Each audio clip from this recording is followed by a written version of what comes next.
Willkommen zu Auf Posten stehen. Und jetzt Pastor Norbert Lenk. Guten Tag, meine Damen und Herren. Und seien Sie gegrüßt zu einer weiteren Folge unserer Sendung Auf Posten stehen. Die Eskalation im Nahen Osten nimmt besorgniserregende Formen an und hat sich sogar verstärkt, nachdem Präsident Trump seine lang erwartete Erklärung abgegeben hat, dass die USA aus dem nuklearen Atomabkommen mit Iran aussteigen werden. Aber nicht nur das hat Herr Trump gesagt. Aber zunächst einmal zu den Reaktionen, die waren ja vorhersehbar. Man hatte ja noch versucht, durch Angela Merkel, Emmanuel Macron und Boris Johnson, Trump in letzter Minute noch abzuhalten von dem Ausstieg, aber man hat das natürlich nicht erreicht. Man hatte auch gar nichts in den Händen und man ist dann auch mit leeren Händen zurückgekommen. Und man hat die eigene Ohnmacht erkannt und die Tatsache, dass man nicht mit irgendwelchen Argumenten gegen Trump vorgehen kann, ihn überzeugen kann, anderes zu tun als das, was er tun will. Die deutsche Presseagentur hat am 9. Mai Folgendes geschrieben. Der Rückzug der USA aus dem internationalen Atomabkommen mit dem Iran ist international mit tiefer Sorge und scharfer Kritik aufgenommen worden. Befürchtet werden eine rapide steigende Kriegsgefahr, ein atomares Wettrüsten im Nahen Osten und schwere wirtschaftliche Folgen. Und dann fährt der Artikel fort zu sagen, dass Trump auch Sanktionen angekündigt hat, harte, schwere Sanktionen für Iran und aber auch für Länder, die nach wie vor mit Iran zusammenarbeiten wollen auf wirtschaftlicher Basis. Aber nicht nur das. Richard Grenell, der neue US-Botschafter in Deutschland, hat alle deutschen Firmen aufgefordert, sich sofort aus Iran zu entfernen, jedwede Geschäftsbeziehungen abzubrechen. Und der nationale Sicherheitsberater John Bolton hat alle aufgefordert, keine neuen Verträge abzuschließen. Kein Land solle neue Verträge mit Iran abschließen. Und das hat in der Tat natürlich zu Reaktionen geführt, zu Spott, zu Hohn, aber auch zu sehr negativen Bemerkungen. Und daraus kann man bereits schon ersehen, dass die Beziehung zwischen Europa und den USA sich wieder weiter verschlechtert hat. Sie war überhaupt in letzter Zeit in keiner Weise gut, aber jetzt ist es weitaus schlechter noch geworden. Nun, die Reaktion auf den Ausstieg Amerikas ist nicht überall weltweit negativ aufgefasst worden. Israel natürlich hat zum Beispiel ihn begrüßt, Saudi-Arabien ebenfalls, einige der arabischen Länder. Aber hier ist ein Artikel aus der Bild-Zeitung, warum das eine gute Nachricht für die Welt ist, vom 9. Mai. Und da wird Folgendes gesagt. Das größte Problem am Iran-Deal war von Beginn an nicht der Deal, sondern der Iran. Es gibt rein gar nichts am iranischen Regime, was auch nur ansatzweise darauf hindeuten würde, dass es sich an irgendeine Norm, irgendeine Konvention, irgendeine Absprache halten würde. Die Einnahmen aus dem Öl finanzieren und ermöglichen den Terrorismus. Der Iran-Deal hat wichtige Sanktionen beseitigt und es dem Iran erlaubt, wieder Milliarden mit dem Ölhandel einzunehmen. Er war das größte und obszönste Finanzierungs- und Subventionsprogramm für Terrorismus in der Geschichte. Dann fährt der Artikel fort zu sagen, in Syrien haben iranische Milizen sich an Vernichtungskampagnen gegen die Zivilbevölkerung und ethnischen Säuberungen beteiligt. Global gibt es kaum eine nennenswerte Terrororganisation, die sich nicht auf finanzielle Unterstützung aus Teheran verlassen kann. Hisbollah, Hamas und so weiter und so fort. Die Frage, wofür ein Regime, das angeblich auf Atomwaffen verzichten will, dann Trägerraketen für Atomwaffen braucht, konnte nie einer der Architekten des Deals beantworten. Die Antwort ist leicht. Der Iran baut Atomraketen, weil er Atomwaffen will. Für westliche Regierungen, auch für die deutsche, gilt eigentlich der Grundsatz, mit Terroristen wird nicht verhandelt. Genau diesen Grundsatz haben alle westlichen Unterzeichner in ihrer eitlen Sehnsucht nach historischer Bedeutung gebrochen. Ob der Deal das iranische Atomprogramm gestoppt, gebremst, verlangsamt hat, kann niemand mit Gewissheit sagen. Sicher ist hingegen, der Deal hat die barbaristischen Lügner der Welt mit so viel Geld ausgestattet, dass sie ihre Macht sichern und ihren religiösen Wahnwitz mit noch größerer Brutalität und noch fortschrittlicheren Waffen verbreiten können. Eine sehr interessante Ausführung. Ich habe immer schon gesagt, dass dieses Abkommen ein absoluter Blödsinn war. Ein Blödsinn, der lediglich Iran zugute kam und sonst niemandem. Auch Europa nicht. Und Amerika schon mal gar nicht. Von daher ist der Ausstieg aus diesem Deal durch Amerika in keinster Weise überraschend für mich. Aber die EU hat erkannt, dass sie zusammenarbeiten müssen, um, sagen wir einmal, Amerika die Stirn zu bieten.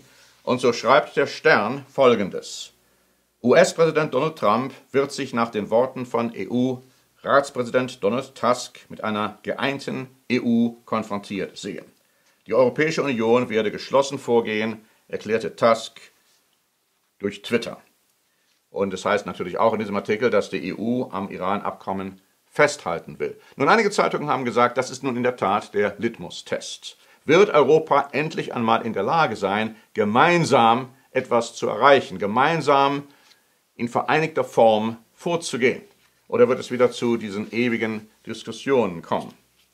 Nun, einige sind der Auffassung, dass Europa zurzeit jedenfalls kläglich versagt hat.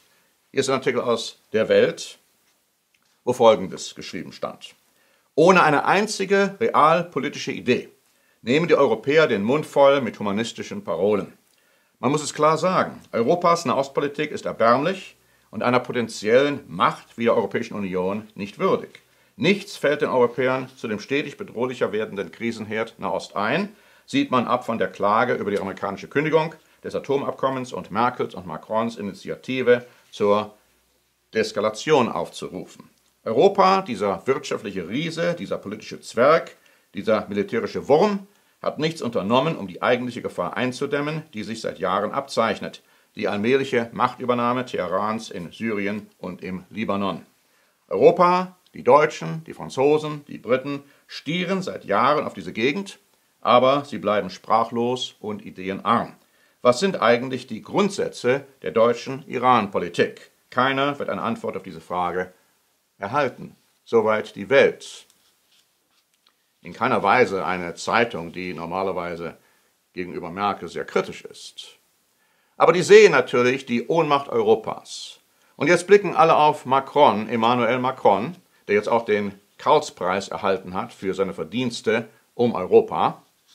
Und hier hat Macron Folgendes gesagt, auch hier ein Artikel aus der Welt. Da heißt es: Bei der Zeremonie zur Verleihung des Karlspreises sagte auch Merkel, dass es wahrlich um Krieg und Frieden gehe, und Macron rief die Europäer zu Einigkeit und Stärke auf. Die Lage im Nahen Osten spitzt sich immer weiter zu.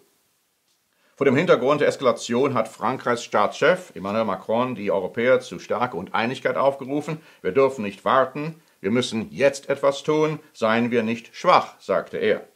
Und er bekam, wie ich sagte, den Karlspreis in Aachen verliehen. Der Karlspreis geht hier auf Karl den Großen zurück, dem Herrscher über das heilige Römische Reich.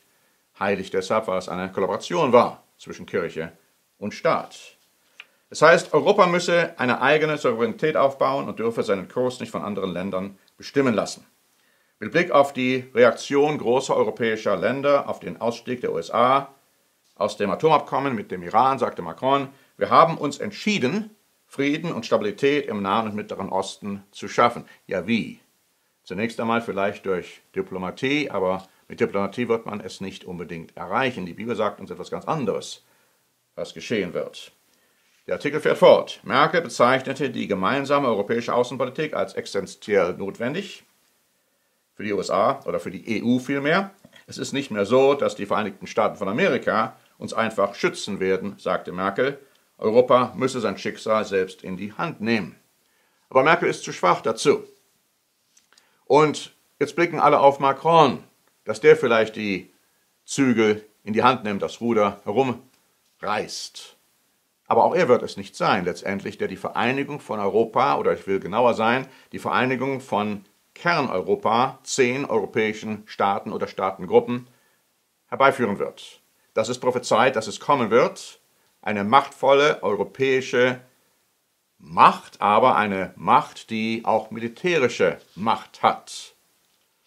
Und wenn das geschieht, dann wird sich eine Situation ergeben, wo es einen deutschen oder österreichischen Führer gibt, der dieser Macht vorstehen wird. Es wird nicht Angela Merkel sein. Jemand, der sich noch manifestieren muss. Aber Merkel bezog sich auf die nächtlichen Angriffe der israelischen Armee auf iranische Stellungen in Syrien, die diese nach eigenen Angaben als Reaktion auf iranische Angriffe auf den Golan gestartet hatte. Erstmals seit Beginn des Krieges in Syrien griffen in der Nacht zu Donnerstag iranische Revolutionsgarden nach israelischen Angaben Armeeposten auf den Golanhöhen an. Die israelische Luftwaffe reagierte mit massiven Vergeltungsangriffen auf syrische Militäreinrichtungen und iranische Stellungen in dem Nachbarland. Nun, Deutschland hat Israel hier verteidigt, Donald Trump natürlich auch, aber ob alle Deutschen das so sehen, ist auch noch sehr die Frage. Es wird bereits jetzt schon spekuliert, dass möglicherweise doch Israel und Amerika dies provoziert hätten. Die Ideen sind ja zahlreich vorhanden auf dem Internet. Aber schauen Sie, alles dies hat zu mehreren Konsequenzen geführt. Zunächst einmal die Zusammenarbeit zwischen Amerika und Europa ist wieder mal auf einen Tiefpunkt gesunken und wie einige Zeitungen gesagt haben, einen solchen Tiefpunkt hat es noch nie gegeben. So, dann ist es so, dass Europa begreift, sie müssen zusammenarbeiten, sie müssen zusammenkommen, sie müssen zusammenstehen, damit nicht Amerika weiterhin die Führungsrolle übernimmt. Eine Führungsrolle, die Europa überhaupt gar nicht passt. Wir sehen aber auch eine Eskalation im Nahen Osten. Wir sehen, dass es bereits schon zu Kriegshandlungen gekommen ist zwischen Israel und Iran, und zwar weiteren Kriegshandlungen. Und die Bibel sagt uns aber auch, dass es letztlich dazu kommen wird, dass Israel eine tödliche Wunde erlangen wird. Eine Wunde. Nun, wir gehen davon aus, dass dies eine Niederlage im Krieg sein wird. Die Bibel sagt nicht, durch wen diese Niederlage erfolgt, aber Iran könnte durchaus ein potenzieller Kandidat sein. Auch wir haben schon vor Jahren Ihnen gesagt und davor gewarnt, dass es zu einem Krieg zwischen Iran und Israel kommen könnte. Und die Bibel sagt uns dann auch, dass Israel Hilfe bei Deutschland suchen wird, aber nicht finden wird. Und das alles wird geschehen, bevor der Zeitpunkt erreicht ist, von dem die Bibel sagt, dass es die große Trübsal sein wird, eine Zeitspanne solch unglaublichen Elends und Leidens für die Menschheit, wie es ihn noch nie gegeben hat und wie es ihn auch nie wieder geben wird. Und das ist das sogenannte 5. Siegel aus dem Buch der Offenbarung. Wann das geöffnet wird, das steht noch in der Zukunft, aber ich gehe nicht davon aus, in der allzu fernen Zukunft. Wenn wir die Europäische Union sich vereinigen sehen unter einem Kerneuropa, einem Europa mit 2 Geschwindigkeiten, wenn es zu einem machtvollen, charismatischen politischen Führer kommen wird, der sich erheben wird, zusammen mit einem sogenannten falschen Propheten, einem religiösen Führer, dann ist es höchste Zeit zu erkennen, dass wir der großen Trübsal nahe entgegengegangen sind. Alles dies sind Vorläufer. Alles dies sind Dinge, die alles dies vorbereiten.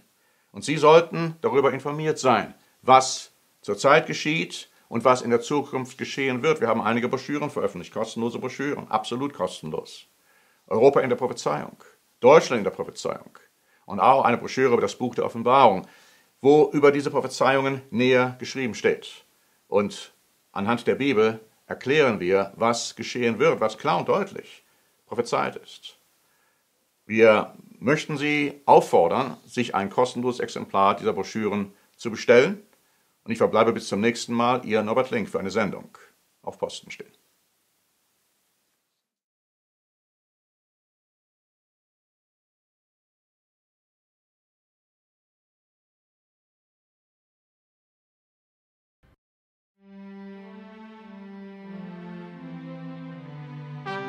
Auf Posten stehen ist eine Sendung der Kirche des ewigen Gottes.